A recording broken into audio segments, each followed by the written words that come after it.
ਸਤਨਾਮ ਵਾਹਿਗੁਰੂ ਸਾਹਿਬ JIO.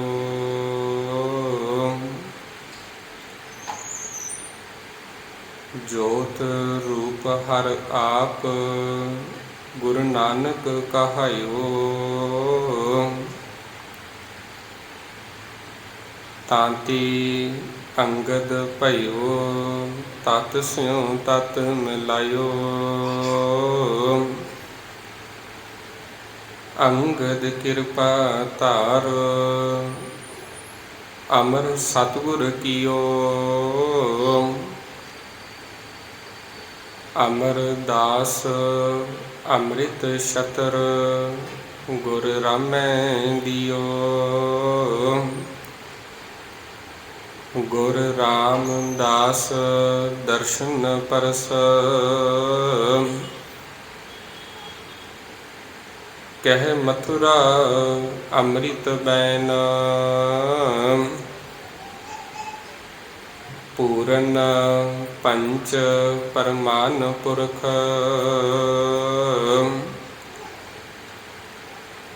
ਗੁਰ ਅਰਜੁਨ ਭਿਖੋ ਨੈਨ।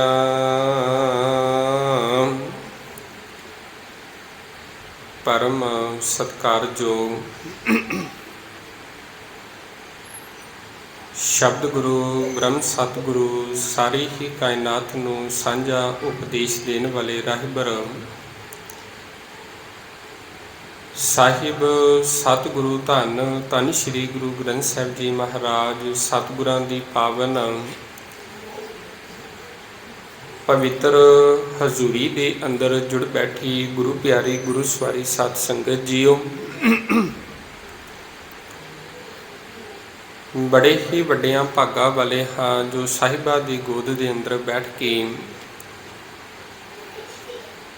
ਸਤਿਗੁਰਾਂ ਦੀ ਇਲਾਹੀ ਬਾਣੀ ਨੂੰ ਸਰਵਣ ਕਰਕੇ ਪਿਆਰ ਵਾਲਿਓ ਜ਼ਿੰਦਗੀ ਦੇ ਕੁਝ ਕੁ ਜਿਹੜੇ ਪਲ ਨੇ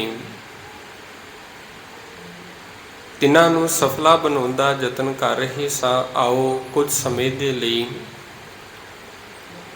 ਗੁਰਮਤਿ ਵਿਚਾਰਾਂ ਦੇ ਨਾਲ ਜੁੜਨਾ ਕਰੀਏ। ਵਿਚਾਰਾਂ ਦੀ ਆਰੰਭਤਾ ਤੋਂ ਪਹਿਲਾਂ ਮਨ ਦੀਆਂ ਬਿਰਤੀਆਂ ਨੂੰ ਕਰੋ ਇਕਾਗਰ। ਸਤਿਗੁਰਾਂ ਦੇ ਚਰਨਾਂ ਵਿੱਚ ਲਵਾਓ ਹਾਜ਼ਰੀ। ਬੜੇ ਹੀ ਪਿਆਰ ਦੇ ਨਾਲ ਗੁਰਫਤਿਹ ਦੇ ਨਾਲ ਸਾਂਝ ਪਾਓ। ਬੁਲਾਓ ਜੀ ਫਤਿਹ ਆਖੋ ਜੀ। ਵਾਹਿਗੁਰੂ ਜੀ ਕਾ ਖਾਲਸਾ ਵਾਹਿਗੁਰੂ ਜੀ ਕੀ ਫਤਿਹ। ਪਿਆਰ ਵਾਲਿਓ ਆਉਣ ਵਾਲੇ ਸਮੇਂ ਦੇ ਵਿੱਚ ਕੁਝ ਹੀ ਦਿਨਾਂ ਨੂੰ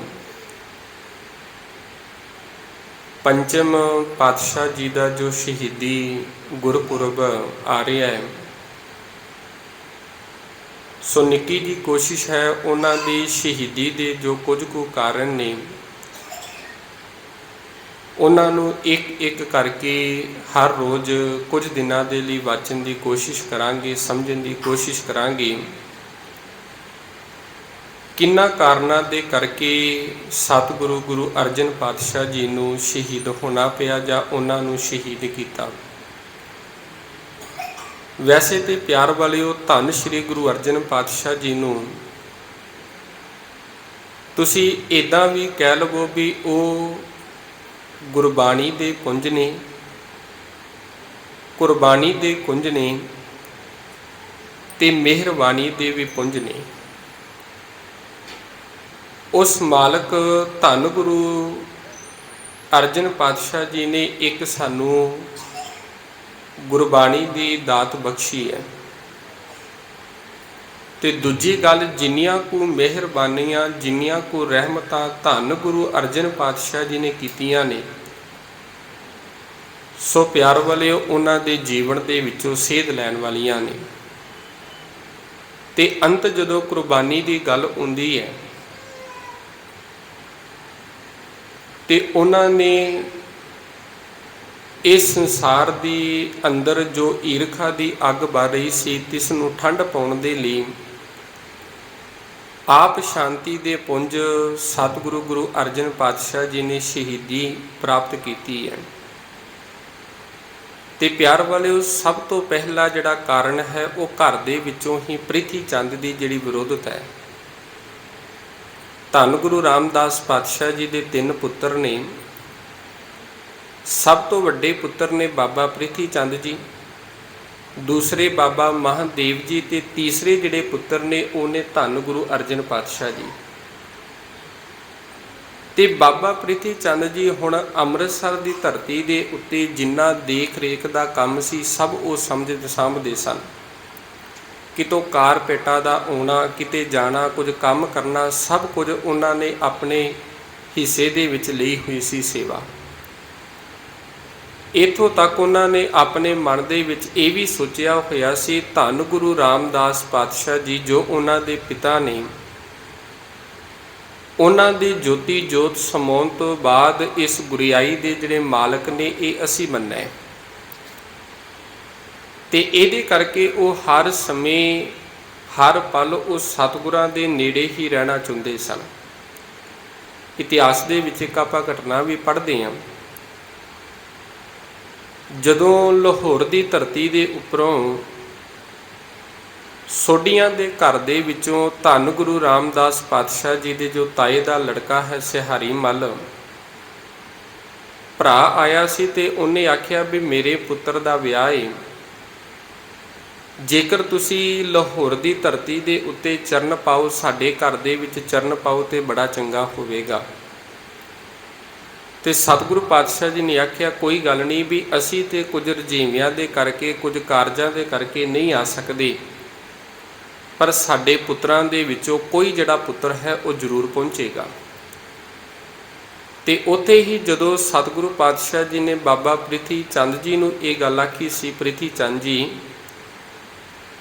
ਪੁੱਤਰ ਜੀ ਆ ਤੁਹਾਡੇ ਤਾਇਆ ਜੀ ਆਏ ਨੇ, ਇਹਨਾਂ ਦੇ ਘਰ ਵਿਆਹ ਹੈ, ਸ਼ਾਦੀ ਹੈ, ਤੇ ਉਸ ਸ਼ਾਦੀ ਦੇ ਵਿੱਚ ਆਪ ਜੀ ਨੇ ਸ਼ਾਮਲ ਹੋਣਾ ਸਾਡੇ ਪੱਖ ਤੋਂ। ਤੇ ਬਾਬਾ ਪ੍ਰਿਥੀ ਚੰਦ ਜੀ ਨੇ ਅੱਗੋਂ ਜਵਾਬ ਦਿੱਤਾ ਸੀ, ਸਤਿਗੁਰੂ ਪਾਤਸ਼ਾਹ ਜੀ, ਗੁਰੂ ਪਿਤਾ ਜੀਓ, ਜੇ ਮੈਂ ਇੱਥੋਂ ਚਲਾ ਗਿਆ ਤੇ ਇੱਥੋਂ ਦਾ ਕਾਰਜਕਾਰ ਕੌਣ ਸੰਭਾਲੇਗਾ? ਇੱਥੋਂ ਦੇ ਕਰਮਚਾਰੀ ਨੇ, ਕੋਈ ਕਾਰਪੇਟਾ ਆ ਰਹੀ ਹੈ, ਸੰਗਤਾਂ ਆ ਰਹੀਆਂ ਨੇ, ਕੁਝ ਇੱਥੇ ਜਮ੍ਹਾਂ ਹੋ ਰਹੀ ਹੈ, ਕੁਝ ਖਰਚ ਹੋ ਰਿਹਾ ਹੈ, ਤੇ ਜੇਕਰ ਮੈਂ ਇੱਥੋਂ ਚਲਾ ਗਿਆ ਤੇ ਇਹਦੇ ਤੋਂ ਬਾਅਦ ਇਹਦੀ ਜ਼ਿੰਮੇਵਾਰੀ ਕੌਣ ਸੰਭਾਲੇਗਾ? ਇਹਦੇ ਕਰਕੇ ਵੀ ਮੇਰਾ ਜਿਹੜਾ ਜਾਣਾ ਹੈ ਇਹ ਮੁਸ਼ਕਲ ਹੈ। ਤੇ ਜਦੋਂ ਦੂਜੀ ਗੱਲ ਆਖੀ ਕਿ ਬਾਬਾ ਮਹਾਦੇਵ ਜੀ ਨੂੰ ਉਹਨਾਂ ਦਾ ਸ਼ੁਰੂ ਤੋਂ ਹੀ ਜਿਹੜਾ ਸੁਭਾਅ ਸੀ ਉਹ ਫਕੀਰਾਂ ਦੀ ਤਰ੍ਹਾਂ ਸੀ, ਜਿਨ੍ਹਾਂ ਨੇ ਸੰਸਾਰ ਨੂੰ ਬਿਲਕੁਲ ਹੀ ਤਿਆਗ ਦਿੱਤਾ ਸੀ। ਉਹਨਾਂ ਨੂੰ ਜਦੋਂ ਆਖਿਆ ਗਿਆ ਤੇ ਆਖਣ ਲੱਗੇ, ਪਿਤਾ ਜੀ ਕਿਹੜੇ ਮੋਹ ਮਾਇਆ ਦੇ ਚੱਕਰਾਂ ਦੇ ਵਿੱਚ ਪਏ ਹੋ? ਕਿਹੜੇ ਰਿਸ਼ਤੇਦਾਰ, ਕਿਹੜੇ ਭਰਾ, ਕਿਹੜੇ ਭੈਣ, ਕਿਹੜੇ ਚਾਚੇ ਤਾਏ? ਮੈਂ ਤੇ ਇਸ ਸੰਸਾਰ ਦਾ ਮੋਹ ਹੀ ਤਿਆਗ ਦਿੱਤਾ ਹੈ, ਮੇਰੇ ਲਈ ਸਭ ਕੁਝ ਵੀ ਨਹੀਂ ਹੈ। ਤੇ ਜਦੋਂ ਧੰਨ ਗੁਰੂ ਅਰਜਨ ਪਾਤਸ਼ਾਹ ਦੀ ਵਾਰੀ ਆਈ, ਆਗਿਆਕਾਰੀ ਦੀ ਗੱਲ ਚੱਲ ਰਹੀ ਹੈ, ਉਹ ਕਿੰਨੇ ਆਗਿਆਕਾਰੀ ਨੇ। ਤੇ ਜਦੋਂ ਇਹਨਾਂ ਨੂੰ ਆਵਾਜ਼ ਮਾਰੀ ਗਈ ਤੇ ਸਤਿਗੁਰੂ ਪਾਤਸ਼ਾਹ ਜੀ ਆਖਣ ਲੱਗੇ, ਪਿਤਾ ਜੀ ਕੋਈ ਗੱਲ ਨਹੀਂ, ਜਿਵੇਂ ਤੁਹਾਡਾ ਹੁਕਮ ਹੋਵੇਗਾ ਉਸ ਹੁਕਮ ਨੂੰ ਮੰਨਣ ਦੇ ਲਈ ਮੈਂ ਤਿਆਰ ਹਾਂ। ਆਪ ਜੀ ਦੇ ਹੁਕਮ ਦੇ ਅਨੁਸਾਰ ਮੈਂ ਲਾਹੌਰ ਚਲਾ ਜਾਵਾਂਗਾ। ਇੱਕ ਵਿਦਵਾਨ ਨੇ ਬੜੀ ਪਿਆਰੀ ਗੱਲ ਆਖੀ ਹੈ। ਉਹ ਕਹਿਣ ਲੱਗੇ ਵੀ ਗੁਰੂ ਰਾਮਦਾਸ ਪਾਤਸ਼ਾਹ ਜੀ ਦਾ ਜਿਹੜਾ ਪੁੱਤਰ ਹੈ ਗੁਰੂ ਅਰਜਨ, ਉਹ ਸ਼ੁਰੂ ਤੋਂ ਹੀ ਗੁਰਮਤਿ ਦੀ ਰਹਿਣੀ ਦੇ ਵਿੱਚ ਰਹਿ ਕੇ ਆਪਣੇ ਜੀਵਨ ਦੇ ਵਿੱਚ ਉਹਨਾਂ ਨੇ ਆਪਣਾ ਕੁਝ ਸਮਾਂ ਜਿਹੜਾ ਗੁਜ਼ਾਰਿਆ ਸੀ, ਸਿੱਖਿਆ ਪ੍ਰਾਪਤ ਲਈ ਸੀ। ਤੇ ਉਹਨਾਂ ਨੇ ਇੱਕ ਗੱਲ ਨੂੰ ਮੰਨ ਲਿਆ ਸੀ, ਇੱਕ ਗੱਲ ਨੂੰ ਸਮਝ ਲਿਆ ਸੀ, ਇਸ ਜਗ੍ਹਾ ਦੇ ਉੱਤੇ ਜੋ ਗੁਰੂ ਹੁਕਮ ਕਰੇ ਤੇ ਹੁਕਮ ਨੂੰ ਮੰਨਣ ਵਾਲਾ ਹੀ ਪ੍ਰਵਾਨ ਹੁੰਦਾ ਹੈ, ਭਾਵੇਂ ਉਹ ਹੁਕਮ ਕਿਸੇ ਵੀ ਪ੍ਰਕਾਰ ਦਾ ਹੋਵੇ। ਉਹ ਵਿਦਵਾਨ ਦਾ ਕਹਿਣਾ ਹੈ, ਉਹ ਆਖਣ ਲੱਗਾ ਵੀ ਜਦੋਂ ਸਤਿਗੁਰੂ ਪਾਤਸ਼ਾਹ ਜੀ ਨੂੰ ਅੱਗੋਂ ਗੁਰੂ ਅਰਜਨ ਪਾਤਸ਼ਾਹ ਜੀ ਆਖਣ ਲੱਗੇ, ਪਿਤਾ ਜੀ ਇਹ ਤੇ ਖੁਸ਼ੀਆਂ ਦਾ ਮਾਹੌਲ ਹੈ, ਇੱਥੇ ਤੇ ਸ਼ਹਿਨਾਈਆਂ ਵੱਜਣਗੀਆਂ, ਖੁਸ਼ੀਆਂ ਦੇ ਸੋਹਿਲੇ ਗਾਏ ਜਾਣਗੇ, ਜੇਕਰ ਕਿਸੇ ਦਿਨ ਤੁਹਾਡਾ ਹੁਕਮ ਹੋਇਆ ਤੇ ਅਸੀਂ ਉਸ ਜਗ੍ਹਾ ਦੇ ਉੱਤੇ ਵੀ ਚਲਾ ਜਾਵਾਂਗੇ ਜਿਸ ਜਗ੍ਹਾ ਦੇ ਉੱਤੇ ਸਾਹਮਣੇ ਮੌਤ ਨਜ਼ਰ ਆਉਂਦੀ ਹੋਵੇਗੀ, ਮੌਤ ਦੇ ਕਹਿਲੀਰੇ ਪੈਰੇ ਹੋਣਗੇ। ਅਸੀਂ ਤੁਹਾਡਾ ਹੁਕਮ ਹਰ ਪੱਖ ਤੋਂ, ਹਰ ਤੌਰ 'ਤੇ ਮੰਨਣ ਲਈ ਤਿਆਰ ਹਾਂ। ਇੱਥੋਂ ਕਹਿ ਕੇ ਵੀ ਇਹ ਆਪਣੇ ਤਾਇਆ ਜੀ ਦੇ ਨਾਲ ਇਹ ਲਾਹੌਰ ਦੀ ਧਰਤੀ ਤੇ ਚਲੇ ਗਏ ਸਨ। ਨਾਲ ਫਿਰ ਸਤਿਗੁਰਾਂ ਨੇ ਇਹ ਵੀ ਬੇਨਤੀ ਕੀਤੀ, ਪੁੱਤਰ ਜੀ, ਜਿੰਨੇ ਸਮੇਂ ਤੱਕ ਅਸੀਂ ਨਾ ਆਖੀਏ ਵੀ ਓਨੇ ਸਮੇਂ ਤੱਕ ਤੁਸੀਂ ਅੰਮ੍ਰਿਤਸਰ ਦੀ ਧਰਤੀ ਤੇ ਵਾਪਸ ਨਹੀਂ ਆਉਣਾ। ਕੁਝ ਸਮਾਂ ਲੰਘਦਾ ਗਿਆ। ਇਹਨਾਂ ਨੇ ਧੰਨ ਗੁਰੂ ਅਰਜਨ ਪਾਤਸ਼ਾਹ ਜੀ ਨੇ, ਇਹਨਾਂ ਦੇ ਜੋ ਪੁੱਤਰ ਨੇ, ਅਰਜਨ ਪਾਤਸ਼ਾਹ ਜੀ ਨੇ ਪਹਿਲੀ ਚਿੱਠੀ ਲਿਖੀ ਸਤਿਗੁਰਾਂ ਦੀ ਯਾਦ ਦੇ ਵਿੱਚ। ਪਰ ਬਾਬਾ ਪ੍ਰਿਥੀਆ ਨੇ ਜਦੋਂ ਇਹ ਚਿੱਠੀ ਮਿਲੀ ਤੇ ਇਹ ਗੁਰੂ ਦਰਬਾਰ ਦੇ ਵਿੱਚ ਪਹੁੰਚਾ ਨਾ ਦਿੱਤੀ, ਪਹੁੰਚੀ ਨਾ। ਦੂਜੀ ਫਿਰ ਚਿੱਠੀ ਲਿਖੀ ਗਈ, ਦੂਸਰੀ ਫਿਰ ਇਹਨੇ ਆਪਣੇ ਕੋਲ ਰੱਖ ਲਈ। ਤੀਸਰੀ ਜਦੋਂ ਚਿੱਠੀ ਲਿਖੀ ਗਈ, ਇਤਿਹਾਸਕਾਰ ਲਿਖਦੇ ਨੇ ਉਸ ਸਮੇਂ ਗੁਰੂ ਅਰਜਨ ਪਾਤਸ਼ਾਹ ਜੀ ਨੇ ਇਹ ਗੱਲ ਆਖੀ ਸੀ ਵੀ ਇੱਕ ਸਿੱਖ ਨੂੰ ਵੀ ਸਿੱਖਾ, ਇੱਦਾਂ ਕਰੀ, ਆ ਜਿਹੜੀ ਚਿੱਠੀ ਹੈ ਸਿੱਧੀ ਜਾ ਕੇ ਗੁਰੂ ਦੇ ਦਰਬਾਰ ਦੇ ਵਿੱਚ ਮੇਰੇ ਪਿਤਾ ਗੁਰੂ ਰਾਮਦਾਸ ਪਾਤਸ਼ਾਹ ਜੀ ਨੂੰ ਦੇਣੀ ਹੈ। ਤੇ ਉਹਦੇ ਵਿੱਚ ਜਦੋਂ ਇੰਨੇ ਕੁ ਬਿਰਹਾ ਦੇ ਬੋਲ ਲਿਖੇ ਸਨ ਤੇ ਉਹਨਾਂ ਨੂੰ ਜਦੋਂ ਸਤਿਗੁਰੂ ਪਾਤਸ਼ਾਹ ਜੀ ਨੇ ਪੜ੍ਹਿਆ ਤੇ ਵੈਰਾਗ ਦੇ ਵਿੱਚ ਆ ਕੇ ਬਾਬਾ ਬੁੱਢਾ ਜੀ ਨੂੰ ਭੇਜਦੇ ਨੇ, ਕੁਝ ਸਿੱਖਾਂ ਨੂੰ ਭੇਜਦੇ ਨੇ, ਜਾਓ ਗੁਰੂ ਅਰਜਨ ਪਾਤਸ਼ਾਹ ਜੀ ਨੂੰ ਲੈ ਕੇ ਆਓ। ਗੁਰੂ ਤੇ ਪ੍ਰੀਖਿਆ ਲੈ ਰਿਹਾ ਸੀ। ਗੁਰੂ ਤੇ ਜਿੱਥੇ ਸਿੱਖਿਆ ਦਿੰਦਾ ਉੱਥੇ ਪ੍ਰੀਖਿਆ ਵੀ ਹੈ ਵੀ ਕਿਹੜਾ ਆਉਣ ਵਾਲੇ ਸਮੇਂ ਦੇ ਵਿੱਚ ਮੇਰੀ ਇਸ ਵਿਚਾਰ ਨੂੰ ਗੁਰੂ ਘਰ ਦੀ, ਗੁਰੂ ਨਾਨਕ ਦੀ ਜਿਹੜੀ ਗੁਰਿਆਈ ਹੈ, ਇਸ ਗੁਰਿਆਈ ਨੂੰ ਸਾਂਭ ਸਕਦਾ ਹੈ। ਤੇ ਜਦੋਂ ਆਏ ਨੇ ਸਤਿਗੁਰੂ ਗੁਰੂ ਅਰਜਨ ਪਾਤਸ਼ਾਹ ਜੀ ਤੇ ਆਉਂਦਿਆਂ ਇਹਨਾਂ ਨੂੰ ਗੁਰਤਾ ਗੱਦੀ ਦੇ ਉੱਤੇ ਛੀਨ ਕਰ ਦਿੱਤਾ ਗਿਆ, ਭਾਵ ਗੁਰਤਾ ਗੱਦੀ ਬਖਸ਼ ਦਿੱਤੀ ਹੈ। ਤੇ ਇਸ ਗੱਲ ਨੂੰ ਜਦੋਂ ਪ੍ਰਿਥੀ ਚੰਦ ਨੂੰ ਪਤਾ ਲੱਗਾ, ਕਿਉਂਕਿ ਪ੍ਰਿਥੀ ਚੰਦ ਤੇ ਸ਼ੁਰੂ ਤੋਂ ਹੀ ਇਹ ਚਾਹ ਰਿਹਾ ਸੀ ਵੀ ਗੁਰਤਾ ਗੱਦੀ ਮੈਨੂੰ ਮਿਲੇ, ਅਗਲਾ ਗੁਰੂ ਮੈਂ ਬਣਾ, ਤੇ ਮਨ ਦੇ ਵਿੱਚ ਈਰਖਾ ਪੈਦਾ ਹੋ ਗਈ। ਇੰਨਾ ਕੁ ਸੜਿਆ ਵੀ ਸੜ ਬਲ ਕੇ ਇਹਨੇ ਇੰਨੇ ਕੁ ਯਤਨ ਕੀਤੇ, ਇੱਥੋਂ ਤੱਕ ਇੰਨਾ ਕੁ ਰੌਲਾ ਪਾਇਆ। ਜਦੋਂ ਗੁਰਿਆਈ ਤੋਂ ਬਾਅਦ ਪੱਗ ਦੀ ਰਸਮ ਕਰਨ ਲੱਗੇ ਤੇ ਸਤਿਗੁਰਾਂ ਨੂੰ ਆਖਣ ਲੱਗੇ, ਸੰਗਤਾਂ ਨੂੰ ਇਹ ਰੌਲਾ ਪਾ ਕੇ ਕਹਿਣ ਲੱਗਾ ਵੀ ਇਸ ਪੱਗ ਦੀ ਜਿਹੜੀ ਜ਼ਿੰਮੇਵਾਰੀ ਹੈ ਇਹ ਮੇਰੀ ਬਣਦੀ ਹੈ, ਗੁਰਿਆਈ ਦੀ ਜ਼ਿੰਮੇਵਾਰੀ ਮੇਰੀ ਬਣਦੀ ਸੀ। ਪਰ ਸਤਿਗੁਰੂ ਗੁਰੂ ਅਰਜਨ ਪਾਤਸ਼ਾਹ ਜੀ ਨੇ ਕੁਝ ਨਾ ਗਿਆ। ਉੱਥੋਂ ਕੁਝ ਸਮੇਂ ਦੇ ਲਈ ਇਸ ਝਗੜੇ ਨੂੰ ਰੋਕਣ ਦੇ ਲਈ ਸਤਿਗੁਰੂ ਪਾਤਸ਼ਾਹ ਜੀ ਆਪ ਕੁਝ ਦੂਰੀ ਦੇ ਉੱਤੇ ਪਿਪਲੀ ਸਾਹਿਬ ਗੁਰਦੁਆਰਾ ਉੱਥੇ ਜਾ ਕੇ ਟਿਕਾਣਾ ਕੀਤਾ ਸੀ। ਤੇ ਦੂਜੇ ਪਾਸੇ ਈਰਖਾ ਨੂੰ ਵੇਖਦਿਆਂ ਹੋਇਆਂ ਇਹਨੇ ਇੱਥੋਂ ਤੱਕ ਯਤਨ ਕੀਤਾ ਗਿਆ, ਜਿੰਨੀਆਂ ਸੰਗਤਾਂ ਸਤਿਗੁਰਾਂ ਦੇ ਦਰਸ਼ਨ ਦੇ ਲਈ ਦਰਬਾਰ ਸਾਹਿਬ ਹੁੰਦੀਆਂ ਸਨ, ਅੰਮ੍ਰਿਤਸਰ ਦੀ ਧਰਤੀ ਤੇ ਹੁੰਦੀਆਂ ਸਨ, ਸਭਨਾਂ ਦੇ ਕੋਲੋਂ ਕਾਰ ਭੇਟਾ ਤੇ ਆਪ ਲੈ ਲੈਣੀ। ਪਰ ਪ੍ਰਸ਼ਾਦੇ ਦੇ ਲਈ ਜਦੋਂ ਲੰਗਰ ਛਕਾਉਣ ਦੀ ਵਾਰੀ ਆਣੀ ਤੇ ਉਦੋਂ ਗੁਰੂ ਅਰਜਨ ਪਾਤਸ਼ਾਹ ਜੀ ਦੇ ਲੰਗਰਾਂ ਦੇ ਵਿੱਚ ਭੇਜ ਦੇਣਾ। ਪਰ ਜਦੋਂ ਕੁਝ ਦਿਨਾਂ ਦੇ ਵਿੱਚ ਆਮਦਨ ਨਾ ਆਈ, ਸੰਗਤਾਂ ਦੇ ਵੱਲੋਂ ਦਸਵੰਧ ਨਾ ਆਇਆ, ਕਾਰ ਭੇਟਾਵਾਂ ਨਾ ਆਈਆਂ, ਲੰਗਰ ਵੀ ਮਸਤਾਨਾ ਹੋਣਾ ਸ਼ੁਰੂ ਹੋ ਗਿਆ। ਇੱਧਰ ਬਾਬਾ ਪ੍ਰਿਥੀ ਚੰਦ ਮਾਇਆ ਦੇ ਮੋਹ ਦੇ ਵਿੱਚ ਇੰਨੇ ਕੁ ਫਸ ਗਏ, ਇੰਨੇ ਕੁ ਅੰਨੇ ਹੋ ਗਏ ਤੇ ਇਹਨਾਂ ਨੇ ਇੱਥੋਂ ਦੇ ਜਿਹੜੇ ਰਾਗੀ ਸਨ ਸੱਤਾ ਤੇ ਬਲਵੰਡ ਜੀ, ਉਹਨਾਂ ਨੇ ਆਪਣੀ ਚੁੱਕ ਦੇ ਵਿੱਚ ਲਿਆ ਕੇ ਇਹਨਾਂ ਨੂੰ ਵੀ ਆਪਣੇ ਨਾਲ ਲਾ ਲਿਆ ਸੀ। ਤੇ ਜਦੋਂ ਇਸ ਗੱਲ ਦਾ ਪਤਾ ਬਾਬਾ ਬੁੱਢਾ ਜੀ ਨੂੰ ਤੇ ਭਾਈ ਗੁਰਦਾਸ ਜੀ ਨੂੰ ਇਸ ਗੱਲ ਦਾ ਪਤਾ ਲੱਗਦਾ ਹੈ ਤੇ ਉਹਨਾਂ ਨੇ ਫਿਰ ਰਸਤੇ ਦੇ ਵਿੱਚ ਸੰਗਤਾਂ ਨੂੰ ਸੁਚੇਤ ਕਰਕੇ ਦੱਸਿਆ ਸੀ, ਅਸਲ ਦੇ ਵਿੱਚ ਗੁਰੂ ਨਾਨਕ ਦੀ ਪੰਜਵੀਂ ਜਿਹੜੀ ਜੋਤ ਹੈ ਉਹ ਗੁਰੂ ਅਰਜਨ ਜੀ ਨੇ। ਤੇ ਇਹਦੇ ਤੋਂ ਬਾਅਦ ਜਦੋਂ ਸੰਗਤਾਂ ਦਾ ਆਉਣਾ ਬੰਦ ਹੋ ਗਿਆ, ਕ੍ਰੋਧ ਦੇ ਨਾਲ ਭਰ ਗਿਆ, ਗੁੱਸੇ ਦੇ ਨਾਲ ਭਰ ਗਿਆ। ਇੱਕ ਬਾਬਾ ਕਬੀਰ ਸਾਹਿਬ ਜੀ ਦਾ ਆਪਾਂ ਬਚਨ ਬੜਾ ਪਿਆਰਾ ਪੜ੍ਹਦੇ ਹਾਂ। ਉਹ ਕਹਿਣ ਲੱਗੇ ਵੀ ਜੋ ਕੁਝ ਮਨੁੱਖ ਦੇ ਕੋਲ ਹੋਵੇਗਾ ਉਹ ਵੰਡ ਦੇ ਤੌਰ ਤੇ ਉਹੀ ਦੂਸਰੇ ਨੂੰ ਦੇ ਸਕਦਾ ਹੈ। ਚੰਦਨ ਦਾ ਰੁੱਖ ਹੁੰਦਾ ਹੈ, ਚੰਦਨ ਦੇ ਕੋਲ ਠੰਡਕ ਹੈ। ਚੰਦਨ ਦੇ ਕੋਲ ਜਿਹੜੀ ਵੀ, ਭਾਵੇਂ ਕੋਈ ਕਾਈ ਦਾ ਬੂਟਾ ਹੈ, ਭਾਵੇਂ ਉੱਥੇ ਕੋਈ ਵੀ ਰੁੱਖ ਵਸ ਰਿਹਾ ਹੈ, ਤੇ ਉਹਦੇ ਵਿੱਚੋਂ ਵੀ ਠੰਡਕ ਹੀ ਮਹਿਸੂਸ ਹੋਵੇਗੀ। ਭਾਵੇਂ ਚੰਦਨ ਦੇ ਕੋਲ ਜੇਕਰ ਬਾਂਸ ਦਾ ਬੂਟਾ ਲਾ ਦਿੱਤਾ ਜਾਵੇ ਨਾ, ਬਾਂਸ ਦਾ ਬੂਟਾ, ਉਹ ਇੱਕ ਇਹੋ ਜਿਹਾ ਬੂਟਾ ਜਿਹਦੇ ਵਿੱਚੋਂ ਕਦੇ ਵੀ ਸੁਗੰਧੀ ਨਹੀਂ ਆ ਸਕਦੀ, ਕਿਉਂਕਿ ਬਾਂਸ ਆਪਣੇ ਅੰਦਰ ਅੱਗ ਸਮੋਈ ਬੈਠਾ ਹੈ ਤੇ ਚੰਦਨ ਹੈ ਜਿਹੜਾ ਉਹ ਆਪਣੇ ਅੰਦਰ ਠੰਡਕ ਸਮੋਈ ਬੈਠਾ ਹੈ। ਇਸੇ ਪ੍ਰਕਾਰ ਬਾਬਾ ਪ੍ਰਿਥੀ ਚੰਦ ਜੀ ਬਾਂਸ ਦੇ ਬੂਟੇ ਦੀ ਤਰ੍ਹਾਂ ਨੇ ਤੇ ਧੰਨ ਗੁਰੂ ਅਰਜਨ ਪਾਤਸ਼ਾਹ ਜੀ ਚੰਦਨ ਦੇ ਬੂਟੇ ਦੀ ਤਰ੍ਹਾਂ ਨੇ। ਭਾਵੇਂ ਰਹਿ ਦੋਵੇਂ ਚੰਦਨ ਦੇ ਬੂਟੇ ਦੇ ਕੋਲ ਹੀ ਸਨ, ਹੈ ਤੇ ਗੁਰੂ ਦੇ ਪੁੱਤਰ ਹੀ ਨਾ। ਰਹੀ ਇੱਕ ਜਗ੍ਹਾ ਦੇ ਉੱਤੇ ਗੁਰੂ ਦੀ ਗੋਦ ਦੇ ਵਿੱਚ ਹੀ, ਇੱਕ ਜਗ੍ਹਾ ਦੇ ਉੱਤੋਂ ਸਿੱਖਿਆ ਪ੍ਰਾਪਤ ਕੀਤੀ, ਇੱਕ ਜਗ੍ਹਾ ਦੇ ਉੱਤੇ ਉਹਨਾਂ ਦੀ ਦੇਖ ਰੇਖ ਹੋਈ, ਇੱਕ ਜਗ੍ਹਾ ਦੇ ਉੱਤੇ ਪਾਲਣ ਪੋਸ਼ਣ ਹੋਇਆ। ਇੱਕ ਉਹ ਨੇ ਜਿਹੜੇ ਚੰਦਨ ਤੋਂ ਚੰਦਨ ਦਾ ਰੂਪ ਬਣ ਗਏ ਤੇ ਦੂਜਾ ਬਾਂਸ ਦੀ ਤਰ੍ਹਾਂ ਬਾਂਸ ਹੀ ਰਹਿ ਗਿਆ। ਤੇ ਜਦੋਂ ਹਵਾਵਾਂ ਆਉਂਦੀਆਂ ਨੇ, ਚੰਦਨ ਜਦੋਂ ਹਿੱਲਦਾ ਤੇ ਉਹ ਫਿਰ ਠੰਡਕ ਤੇ ਸੁਗੰਧੀ ਵਰਸਾਉਂਦਾ ਹੈ। ਤੇ ਪਿਆਰ ਵਾਲੇ ਜਦੋਂ ਬਾਂਸ ਆਪਸ ਦੇ ਵਿੱਚ ਟਕਰਾਉਂਦੇ ਨੇ, ਉਹਨਾਂ ਦੇ ਵਿੱਚੋਂ ਅੱਗ ਨਿਕਲਦੀ ਹੈ। ਉਹ ਆਪ ਤੇ ਸੜਦਾ ਹੀ ਸੜਦਾ ਤੇ ਨਾਲ ਦੂਸਰਿਆਂ ਨੂੰ ਵੀ ਸੜਦਾ ਹੈ। ਇਸੇ ਪ੍ਰਕਾਰ ਵੀ ਬਾਬਾ ਪ੍ਰਿਥੀ ਚੰਦ ਯਤਨ ਇਹ ਕਰ ਰਿਹਾ ਵੀ ਕਿਵੇਂ ਨਾ ਕਿਵੇਂ ਕਰਕੇ ਗੁਰੂ ਅਰਜਨ ਪਾਤਸ਼ਾਹ ਜੀ ਨੂੰ ਤਪਾਇਆ ਜਾਵੇ।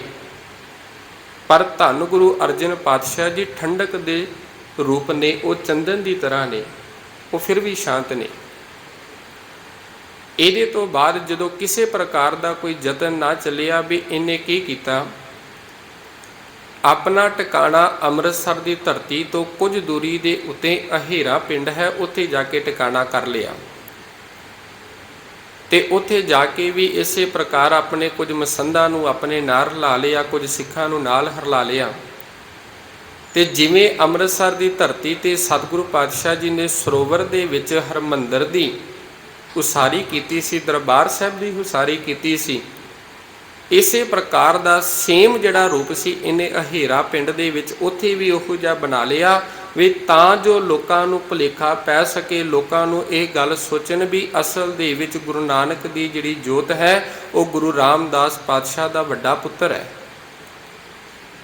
ਪਰ ਉੱਥੇ ਜਾਣ ਕਿਹੜੇ, ਕੇਵਲ ਕੁਝ ਕੁ ਸਿੱਖ ਜਿਹੜੇ ਉਹਦੇ ਨਾਲ ਜੁੜੇ ਹੋਏ ਸਨ। ਤੇ ਇੱਥੋਂ ਤੱਕ ਵੀ ਜਦੋਂ ਕੁਝ ਸਿੱਖ ਅੰਮ੍ਰਿਤਸਰ ਦੀ ਧਰਤੀ ਤੋਂ ਗਏ ਨੇ, ਇੱਥੋਂ ਲੰਘ ਰਹੇ ਨੇ, ਇਤਿਹਾਸਕਾਰ ਜ਼ਿਕਰ ਕਰਦੇ ਵੀ ਇੱਥੋਂ ਜਦੋਂ ਲੰਘ ਰਹੇ ਨਾ ਤੇ ਉਹਨਾਂ ਨੇ ਜਾ ਕੇ ਬਾਬਾ ਪ੍ਰਿਥੀ ਚੰਦ ਨੂੰ ਨਮਸਕਾਰ ਕੀਤੀ ਕਿ ਗੁਰੂ ਦਾ ਪੁੱਤਰ ਹੈ, ਕੋਈ ਗੱਲ ਨਹੀਂ। ਨਮਸਕਾਰ ਕੀਤੀ ਹੈ ਤੇ ਨਮਸਕਾਰ ਕਰਕੇ ਉੱਥੋਂ ਦਾ ਸਭ ਕੁਝ ਮਾਹੌਲ ਵੇਖਿਆ ਤੇ ਮਾਹੌਲ ਵੇਖ ਕੇ ਆਖਣ ਲੱਗੇ, ਭਾਵੇਂ ਹੈ ਤੇ ਤੁਸੀਂ ਗੁਰੂ ਦੇ ਪੁੱਤਰ ਹੋ, ਪਰ ਜਿਹੜੀ ਸ਼ੋਭਾ ਧੰਨ ਗੁਰੂ ਅਰਜਨ ਪਾਤਸ਼ਾਹ ਜੀ ਅੰਮ੍ਰਿਤਸਰ ਦੀ ਧਰਤੀ ਤੇ ਆ, ਉੱਥੇ ਜਿੰਨੀ ਕੁ ਸੰਗਤ ਹੁੰਦੀ ਹੈ, ਇੱਥੇ ਤੇ ਉਹਦੇ ਬਰਾਬਰ ਕੁਝ ਵੀ ਨਹੀਂ ਹੈ। ਇੱਥੇ ਕਿੰਨੇ ਕੁ ਵਿਰਲੇ ਟਾਵੇਂ ਕੋਈ ਹੁੰਦਾ ਹੈ। ਇਸ ਗੱਲ ਨੂੰ ਸੁਣ ਕੇ ਅੰਦਰ ਦੀ ਜਿਹੜੀ ਈਰਖਾ ਹੋਰ ਪਹਾੜੇ ਵੱਲ ਲੱਗ ਪਈ, ਅੰਦਰ ਹੋਰ ਉੱਭਣ ਲੱਗ ਪਈ ਹੈ, ਭਾਂਬੜ ਮੱਚਣ ਲੱਗ ਪਏ। ਇਹਨੇ ਹੁਣ ਸੋਚਿਆ ਵੀ ਕਿਸੇ ਪ੍ਰਕਾਰੋਂ ਵੀ ਹੁਣ ਕੋਈ ਯਤਨ ਨਹੀਂ ਮਿਲਦਾ, ਵੀ ਹੁਣ ਸਰਕਾਰ ਦੇ ਕੋਲੋਂ ਕਿਸੇ ਨਾ ਕਿਸੇ ਪ੍ਰਕਾਰ ਦੀ ਕੋਈ ਮਦਦ ਲਈ ਜਾਵੇ। ਹਰ ਪਾਸਿਓਂ ਹਿੱਲੇ ਬੰਦ ਹੋ ਗਏ ਨੇ, ਸੰਗਤਾਂ ਦਾ ਆਉਣਾ ਵੀ ਬੰਦ ਹੋ ਗਿਆ, ਗੁਰਤਾ ਗੱਦੀ ਤੋਂ ਵੀ ਚਲਾ ਗਿਆ, ਮੈਂ ਤੇ ਅੰਮ੍ਰਿਤਸਰ ਦੀ ਧਰਤੀ ਨੂੰ ਵੀ ਛੱਡ ਆਇਆ ਵਾਂ। ਇਹਨੇ ਫਿਰ ਸਰਕਾਰ ਦੇ ਨਾਲ ਆਪਣੀ ਗੱਠ ਜੋੜਨੀ ਸ਼ੁਰੂ ਕੀਤੀ ਹੈ।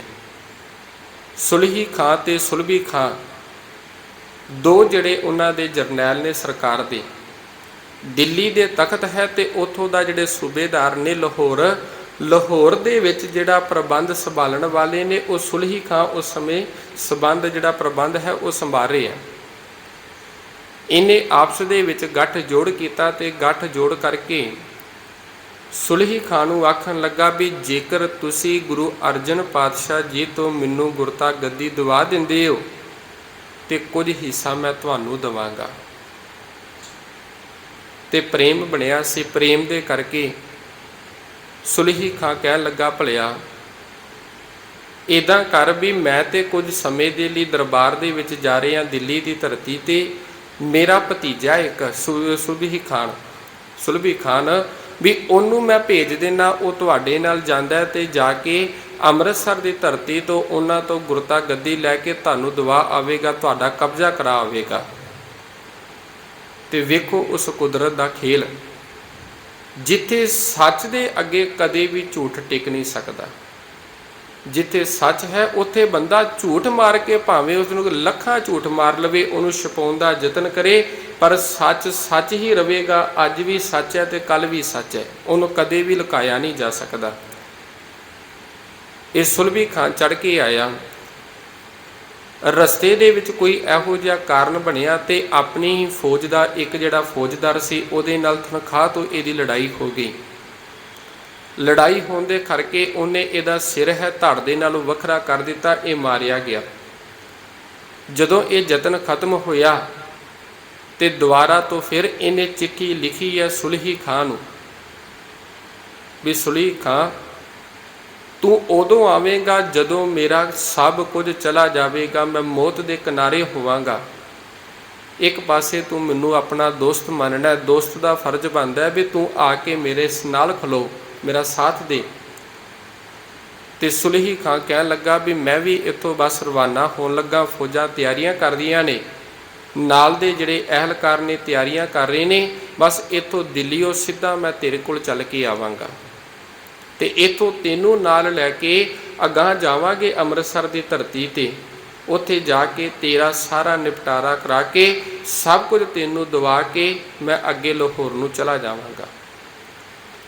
ਇਹ ਆਇਆ ਤੇ ਇਤਿਹਾਸਕਾਰ ਲਿਖਦੇ ਨੇ ਇਸ ਗੱਲ ਦੀ ਜਿਹੜੀ ਖਬਰ ਹੈ ਉਹ ਸਤਿਗੁਰਾਂ ਦੇ ਦਰਬਾਰ ਦੇ ਵਿੱਚ ਪਹੁੰਚ ਰਹੀ ਹੈ। ਕੁਝ ਸੰਗਤਾਂ ਨੇ ਜਾ ਕੇ ਖਬਰ ਪਹੁੰਚਾਈ ਵੀ ਸਤਿਗੁਰੂ ਪਾਤਸ਼ਾਹ ਜੀ, ਤੁਹਾਡਾ ਜਿਹੜਾ ਭਰਾ ਹੈ ਉਹਨੇ ਸਰਕਾਰ ਦੇ ਨਾਲ ਕੁਝ ਗੱਠ ਜੋੜ ਕੀਤੀ ਹੈ ਤੇ ਗੱਠ ਜੋੜ ਕਰਨ ਤੋਂ ਬਾਅਦ ਉਹਨੇ ਇੱਕ ਜਿਹੜਾ ਜਰਨੈਲ ਹੈ ਸੁਲਹੀ ਖਾਂ, ਉਹਨੂੰ ਚੜ੍ਹਾਈ ਦੇ ਲਈ ਨਾਲ ਲੈ ਕੇ ਕੁਝ ਫੌਜਾਂ ਨੂੰ ਨਾਲ ਲਾ ਕੇ ਅੰਮ੍ਰਿਤਸਰ ਦੀ ਧਰਤੀ ਤੇ ਆ ਰਿਹਾ। ਕਿਉਂ ਨਾ ਕੁਝ ਯਤਨ ਕੀਤਾ ਜਾਵੇ ਵੀ ਅਸੀਂ ਤੇ ਕਿਸੇ ਪ੍ਰਕਾਰ ਦਾ ਕੋਈ ਜੰਗ ਨਹੀਂ ਕਰਨਾ ਚਾਹੁੰਦੇ, ਅਸੀਂ ਤੇ ਸੱਚ ਦੇ ਉੱਤੇ ਟਿਕੇ ਹਾਂ, ਗੁਰੂ ਨਾਨਕ ਦੀ ਗੁਰਤਾ ਗੱਦੀ ਤੇ ਤੁਸੀਂ ਬੈਠੇ ਹੋ। ਪਰ ਉਹਨੇ ਇਹੋ ਜਿਹੇ ਕੰਨ ਭਰੇ ਨੇ ਵੀ ਰੁਕਣ ਦੇ ਲਈ ਕੋਈ ਵੀ ਤਿਆਰ ਨਹੀਂ। ਤੁਸੀਂ ਇੱਦਾਂ ਕਰੋ, ਜੇਕਰ ਤੁਹਾਡੇ ਵੱਲੋਂ ਕੁਝ ਯਤਨ ਕੀਤਾ ਜਾਵੇ ਜਾਂ ਤਾਂ ਇੱਦਾਂ ਕਰੋ, ਕੁਝ ਪੱਤਰਕਾ ਜਿਹੜੀ ਹੈ ਕੋਈ ਚਿੱਠੀ ਇਹੋ ਜਿਹੀ ਲਿਖੋ ਵੀ ਜਿਹੜਾ ਕੋਈ ਜਾ ਕੇ ਸੁਲਹੀ ਖਾਂ ਨੂੰ ਦੇਵੇ ਤੇ ਉਹ ਪੜ੍ਹੇ ਤੇ ਇਹਨੂੰ ਸਮਝ ਜਾਵੇ ਵੀ ਇਹ ਤੁਹਾਨੂੰ ਝੂਠ ਮਾਰ ਕੇ ਅੰਮ੍ਰਿਤਸਰ ਦੀ ਧਰਤੀ ਤੇ ਚੜਾ ਕੇ ਲਿਆ ਰਿਹਾ ਹੈ। ਪਰ ਸਤਿਗੁਰੂ ਪਾਤਸ਼ਾਹ ਜੀ ਕੁਝ ਨਾ ਬੋਲੇ। ਫਿਰ ਸਿੱਖਾਂ ਨੇ ਸਵਾਲ ਕੀਤਾ ਵੀ ਸਤਿਗੁਰੂ ਚਲੋ ਠੀਕ ਹੈ ਵੀ ਚਿੱਠੀ ਨਹੀਂ ਲਿਖਣੀ ਤੇ ਕੁਝ ਇੱਦਾਂ ਕਰੋ, ਕੁਝ ਸੂਝਵਾਨ ਜਿਹੜੇ ਸਿੱਖ ਨੇ 2 ਜਾਂ 4 ਸਿੱਖਾਂ ਨੂੰ ਭੇਜੋ ਵੀ ਉਹ ਜਾ ਕੇ ਉਹਨਾਂ ਦੇ ਨਾਲ ਵਿਚਾਰ ਕਰੇਗਾ, ਸੁਲਹੀ ਖਾਂ ਨੂੰ ਤੇ ਰੁਕੇਗਾ। ਨਹੀਂ ਤੇ ਇਹ ਆਨੰਦ ਦੀ ਜਿਹੜੀ ਧਰਤੀ ਹੈ, ਅੰਮ੍ਰਿਤਸਰ ਦੀ ਧਰਤੀ, ਜਿੱਥੇ ਦਿਨ ਰਾਤ ਹਰ ਸਮੇਂ ਅੰਮ੍ਰਿਤ ਦੀ ਵਰਖਾ ਹੋ ਰਹੀ ਹੈ, ਇੱਥੇ ਲਹੂ ਲਹਾਨ ਹੀ ਆਲੇ ਦੁਆਲੇ ਖਿਲਰਿਆ ਫਿਰੇਗਾ।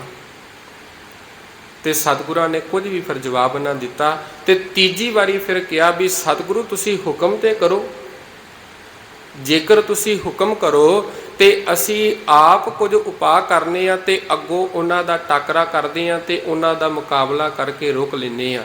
ਪਰ ਸਤਿਗੁਰਾਂ ਨੇ ਆਖਿਆ ਵੀ ਜਿਹਦੇ ਉੱਤੇ ਉਹ ਸਾਈਂ ਹੱਥ ਹੋਵੇ ਤੇ ਇਸ ਸੰਸਾਰ ਦੇ ਲੋਕ ਉਹਨੂੰ ਕੀ ਮਾਰ ਸਕਦੇ ਨੇ।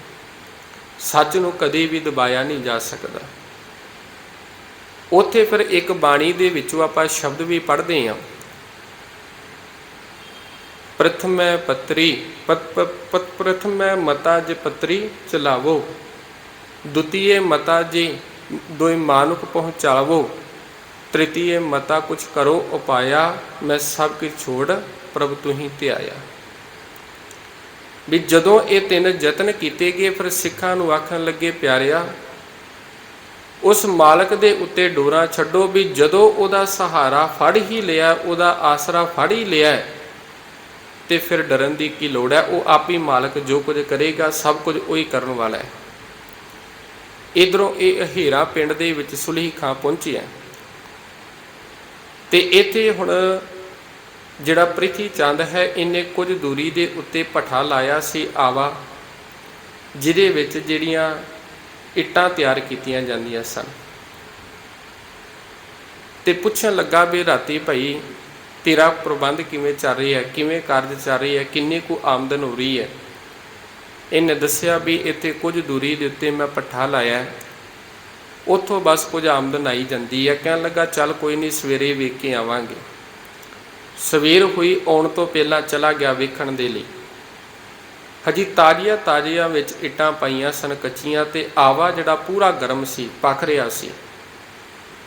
ਇੰਨੇ ਹੰਕਾਰ ਦੇ ਵਿੱਚ ਆ ਕੇ ਜਦੋਂ ਘੋੜੇ ਨੂੰ ਆਵੇ ਦੇ ਉੱਤੇ ਚਾੜਿਆ ਨਾ, ਪੱਠੇ ਦੇ ਉੱਤੇ ਚਾੜਿਆ, ਉਹ ਸੇਕ ਦੇ ਕਰਕੇ ਇੱਕ ਤੇ ਵਿਦਵਾਨ ਨੇ ਗੱਲ ਲਿਖੀ, ਉਹ ਕਹਿਣ ਲੱਗਾ ਵੀ ਕੋਈ ਪੰਛੀ ਦੇ ਤਬਕਣ ਦੇ ਕਰਕੇ ਇਹ ਜਿਹੜਾ ਘੋੜਾ ਸੀ ਇਹ ਤ੍ਰਬਕ ਗਿਆ, ਤੇ ਘੋੜਾ ਇੰਨੀ ਕੁ ਤੇਜ਼ੀ ਦੇ ਨਾਲ ਦੌੜਿਆ ਤੇ ਤਿਲਕਿਆ ਤੇ ਜਾ ਕੇ ਸਿੱਧਾ ਆਵੇ ਦੇ ਵਿੱਚ ਡਿੱਗ ਪਿਆ। ਬਚਾਉਂਦਿਆਂ ਬਚਾਉਂਦਿਆਂ ਇਹ ਘੋੜੇ ਦੇ ਸਮੇਤ ਆਪ ਸੜ ਕੇ ਸੁਆਹ ਹੋ ਗਿਆ। ਇਹ ਫਿਰ ਉੱਥੇ ਦੁਖੀ ਹੋ ਰਿਹਾ ਵੀ ਮੈਂ ਲਿਆਂਦਾ ਕਿਹਦੇ ਕਰਕੇ ਸੀ, ਇਹ ਤੇ ਮੇਰਾ ਜਿਹੜਾ ਕਾਰਨ ਹੈ, ਇਹ ਤੇ ਮੇਰਾ ਯਤਨ ਰਸਤੇ ਦੇ ਵਿੱਚ ਹੀ ਨਾਕਾਮ ਹੋ ਗਿਆ, ਨਾਕਾਮਯਾਬ ਹੈ। ਤੇ ਦੂਜੇ ਪਾਸੇ ਇਸ ਗੱਲ ਦੀ ਜਦੋਂ ਖਬਰ ਸਤਿਗੁਰਾਂ ਦੇ ਦਰਬਾਰ ਦੇ ਵਿੱਚ ਪੁੱਜਦੀ ਹੈ ਤੇ ਸਤਿਗੁਰੂ ਪਾਤਸ਼ਾਹ ਜੀ ਨੇ ਫਿਰ ਸ਼ਬਦ ਉਚਾਰਨ ਕੀਤਾ, ਬਲਾਵਰ ਰਾਗ ਤੇ ਸੁਲਹੀ ਤੇ ਨਾਰਾਇਣ ਰਾਖ, ਸੁਲਹੀ ਕਾ ਹਾਥ ਕਹੂੰ ਨਾ ਪਹੁੰਚੈ, ਸੁਲਹੀ ਮੁਆ ਹੁਆ ਨਾ ਪਾਕ। ਵੀ ਉਹ ਮਾਲਕ ਪ੍ਰਮਾਤਮਾ ਨੇ ਆਪ ਰੱਖ ਲਿਆ। ਹੈ ਸੱਚੇ ਪਾਤਸ਼ਾਹ, ਤੇਰਾ ਭਰੋਸਾ ਤੱਕਿਆ ਸੀ, ਤੂੰ ਆਪ ਰੱਖ ਲਿਆ। ਇਹਦੇ ਤੋਂ ਬਾਅਦ ਪ੍ਰਿਥੀ ਚੰਦ ਨੇ ਜਿਹੜੀਆਂ ਹੋਰ ਸਰਕਾਰ ਦੇ ਨਾਲ ਗੰਢਾਂ ਗੰਢੀਆਂ ਨੇ ਤੇ ਜਹਾਂਗੀਰ ਦੇ ਕੋਲ ਜਾ ਕੇ ਚੱਲਦਾ, ਉੱਥੇ ਜਾ ਕੇ ਹੋਰ ਜਿਹੜੀ ਗੁਰੂ ਦੀ ਵਿਰੋਧਤਾ ਕਰਦਾ, ਹੋਰ ਅਨੇਕਾਂ ਪ੍ਰਕਾਰ ਦੇ ਜੋ ਮਾੜੇ ਸ਼ਬਦ ਬੋਲਦਾ। ਇਹਦੇ ਤੋਂ ਜਿਹੜਾ ਦੂਸਰਾ ਕਾਰਨ ਹੈ ਉਹ ਆਪਾਂ ਕੱਲ੍ਹ ਦੇ ਦੀਵਾਨਾਂ ਵਿੱਚ ਸਰਵਣ ਕਰਾਂਗੇ। ਸੋ ਸਤਿਗੁਰੂ ਪਾਤਸ਼ਾਹ ਜੀ ਕਿਰਪਾ ਕਰਨ। ਵਿਚਾਰਾਂ ਦੀ ਸਮਾਪਤੀ। ਬਲਾਉ ਜੀ ਫਤਿਹ ਆਖੋ ਜੀ। ਵਾਹਿਗੁਰੂ ਜੀ ਕਾ ਖਾਲਸਾ।